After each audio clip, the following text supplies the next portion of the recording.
I'm Tim Reese, Executive Director of the California-Nevada Community Action Partnership State Association. The stories you're about to see are about real people on Main Street America and how their lives are being changed by community action. I urge you to contact your local community action agency. Make a difference in the lives of your family, friends, and neighbors.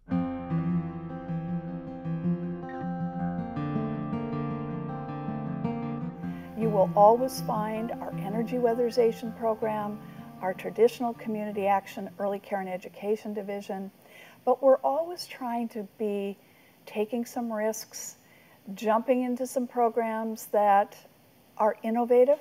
And I bring up two right now, our POPS research study program on fatherhood, and also our Liberty Tattoo Removal Program, just as two examples. And whether that's teenagers, whether it's low-income mothers, whether it's folks who maybe because they do have some tattoos, they want to move towards self-sufficiency.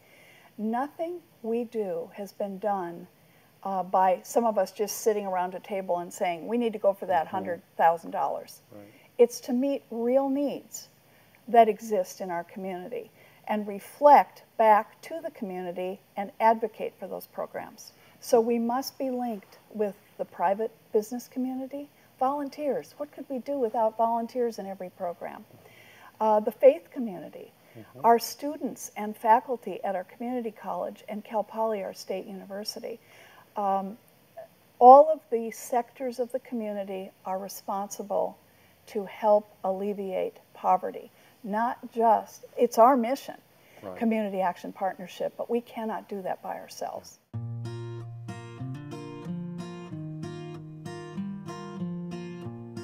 I first became involved with what was then EOC, Economic Opportunity Commission, now CAPSLO, in 1991.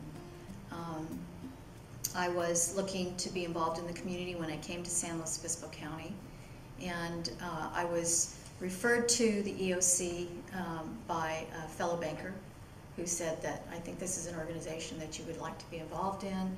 I met Biz and got to know the organization a little bit better, and really, found that the services were something that was right up my alley. So, and it's not just the fundamental social services side, but economic development as well, job creation, working together with other organizations and making sure that we're creating basic jobs for a wage earner to live independently, have access to child care, and have a decent living arrangement, whether it be in a rental housing or in owner housing. And CAPSLO has been a partner in the economic development side, the housing side, and of course all of the social service side that we know so very well.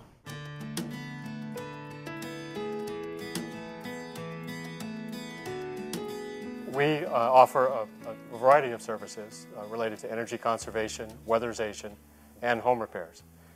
With the Recovery Act funds, we've already been able to create 5 new jobs for people who had been previously laid off as carpenters or in the construction industry. So we're very pleased to be able to provide good professional employment in the construction sector, in the green job sector for those people. We offer free weatherization services, which is a long list of measures that we install in a house to make the house more energy efficient, to help make the house more comfortable, and also to resolve any safety issues that you might have with your gas appliances, with your furnace, your water heater, or your gas cooking appliances. Our targeted population is a lower income population in our county, and actually we work in 3 different counties, San Luis Obispo County, Monterey County, and northern Santa Barbara County. Oh, you have a pretty wide area to serve. Now let's watch a video clip about a senior who's received services from Community Action. I've been with CAP for 11 years, and today we're building a wheelchair ramp at a mobile home. The ramp is engineered to ADA standards to allow for flexible use and use by an individual who functions on their own. Okay, Eleanor, tell us what it's like not having a ramp. It's terrible. And It's hard to come in and go out. It'd be perfect for people like me, you know, and have something like this to help them.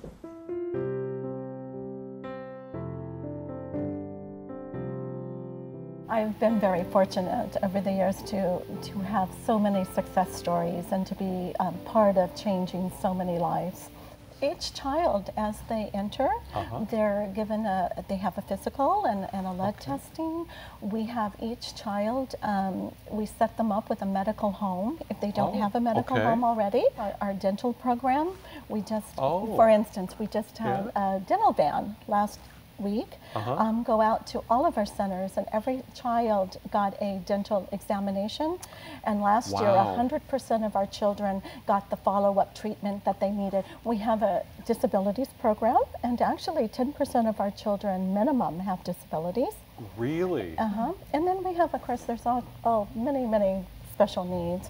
We often have children who are referred to us from the court system or foster home, and we help foster parents prepare, and it's just an extra support. Now, how did you begin your Head Start journey? Well, when I was a teen parent, I got pregnant, and the first thing that came to my mind was Head Start, because that's where, you know, I went, and since I had a good experience, I didn't think about it, you know, I put my child in there, and I knew he was going to be good. Because I understand you're involved with Head Start now. Yes, I am. Well, after he did the program, I like the program, how it works, so I got involved. After I graduated, you know, from high school, when I finished my education, I decided that I was going to go in that field because, you know, I love it. I love working with kids. And what job did you have then? First, I started as an assistant. Then I moved up to a teacher. I understand that the Recovery Act has touched your life. What has happened now where the Recovery Act has helped you?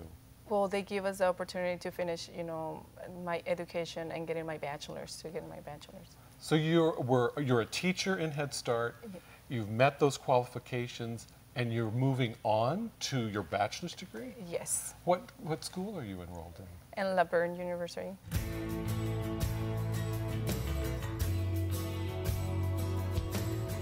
Actually, the Migrant Seasonal Head Start program has actually been around for about 39 years. A lot of people are familiar with the regular Head Start program that's been around for about 44 years.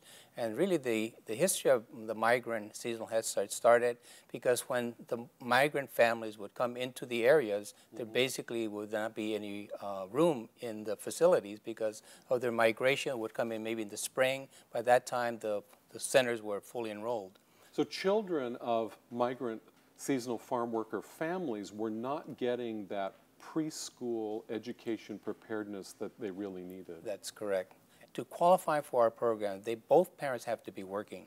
Oh, both parents are working and employed. Right. And because of that, that's sort of creates some unique situations in where, because they're agricultural workers, many of the families go to work like 4 o'clock in the morning, 5 o'clock in the morning. So that means that we have to start picking up our children at 4:30 in the morning. So they sometimes have between 10, 12 hours a day in our centers. My parents migrated from El Salvador in 1985. I was 4 years old. At the time, it was 5 of us in the family: mom, my dad, and my 2 brothers and me. My parents they came to this to United States looking for better opportunity. Sure. They started working in the fields, picking grapes and then the watermelon. Not knowing where to turn is whenever we found a program like this. It's a Migrant Season Head Start program. And I can remember that we had long days. The bus used to pick me up somewhere around 4:30 in the morning. Oh, my. Yes, long day. And we would, in the morning, we would get there, we would sleep, we would eat burritos, eggs. It was a nice environment for somebody that was, like for me, that wasn't used to something like that. Now, my role has changed. I'm a center director for... Now, you're a center director where? For Buena Vista and Lamont. I'm working on my master's right now. Your master's degree? Correct. Wow. I'm very, very impressed with your tenacity to work and achieve those goals in your life. Thank you.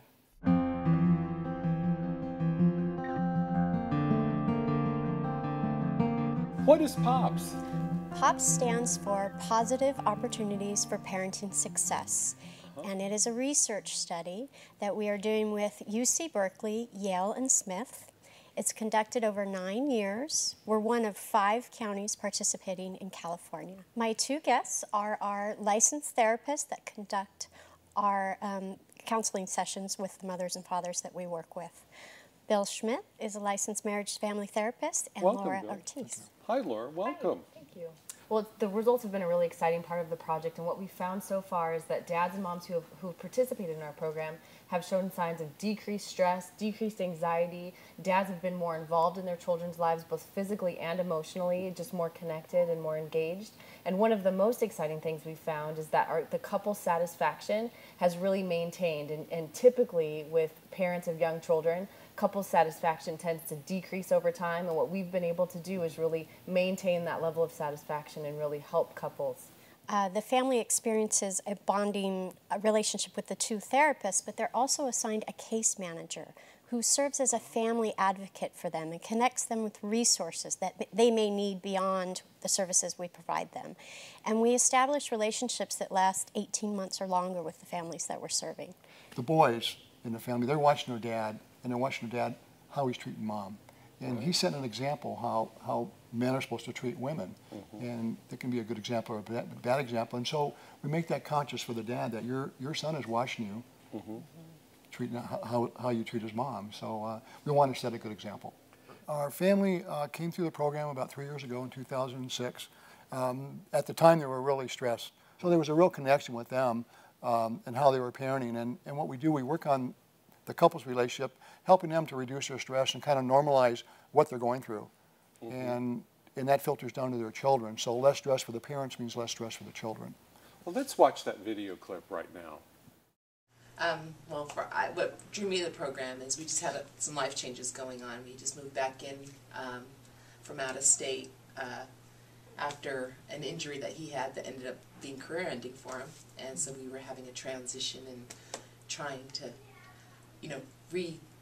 find our paths, and I wasn't ready to go back to work yet because I had 3 young children. And we moved back and we had a new child, so we had a 3rd one and 3 children that were 5 and under. Yeah. And it was like a lot of transitions, it was a lot of stress. And, we were still pretty much holding strong as a couple, but we felt it was affecting our parenting style, and I thought, hey, we just need an outlet, someone we could talk to. What would you guys say is the most important thing you learned in the POPS program going through the project? For me, it was the communication, not only with Sharon, because we've been pretty good about communicating through our relationship, but with the children, having, not just talking to them as kids, but as they grew older and they learned to, reason a little bit better, to actually sit down and talk with them as a person, not just as a child, and just get their feelings, more or less.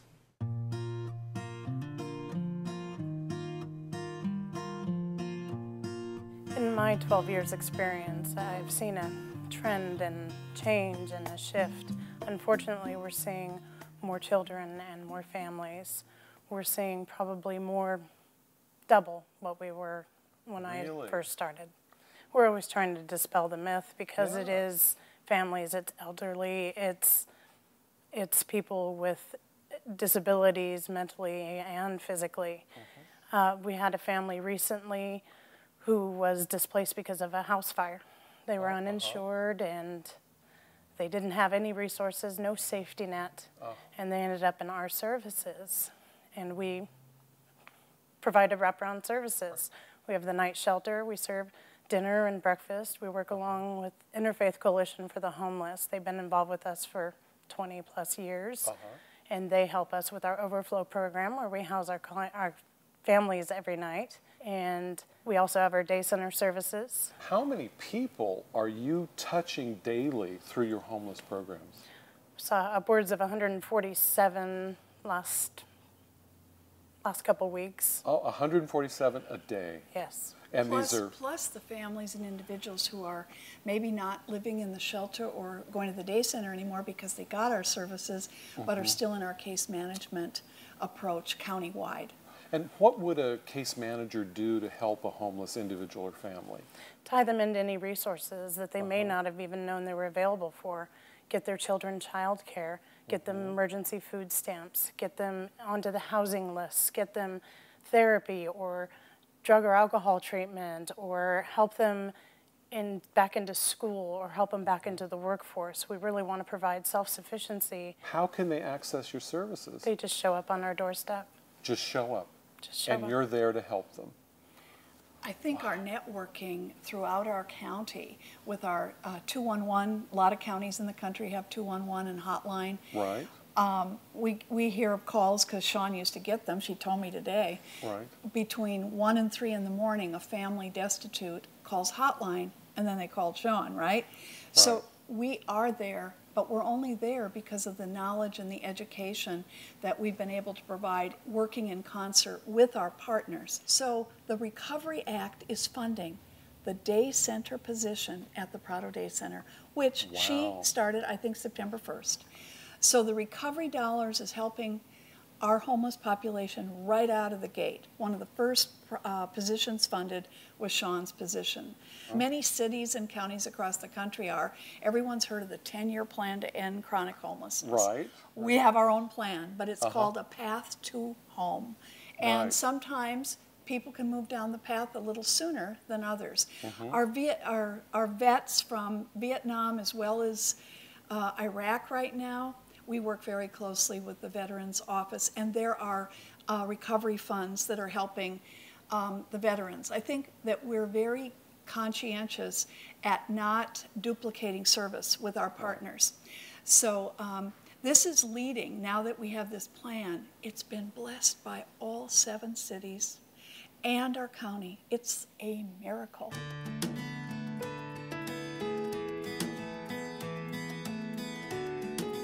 I'm honored to introduce Richard. Richard's going to share a lot of experience he's had and give you just a little bit of information about the Liberty Tattoo Removal Program. Let me see, growing up, I grew up in a rough neighborhood. I never really felt a part of anything.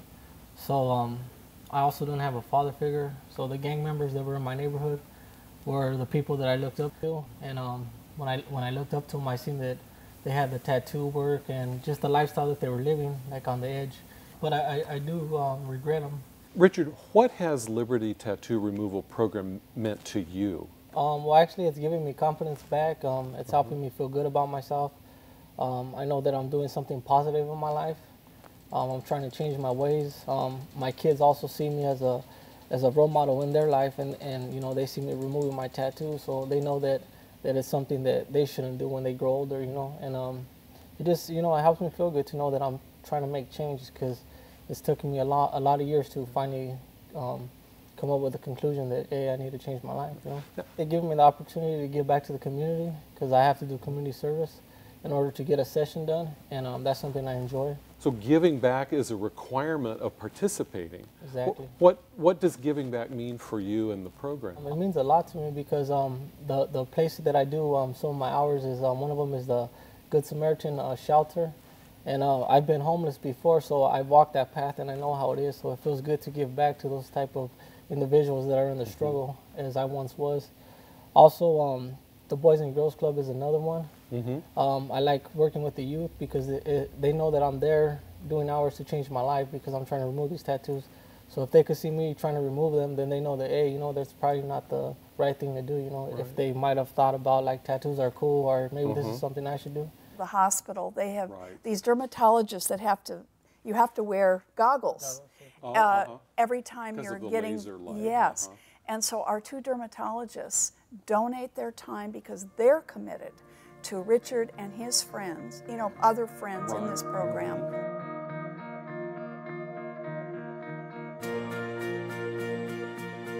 Community action in San Luis Obispo County is helping people and changing lives, one person at a time, one family at a time, one community at a time.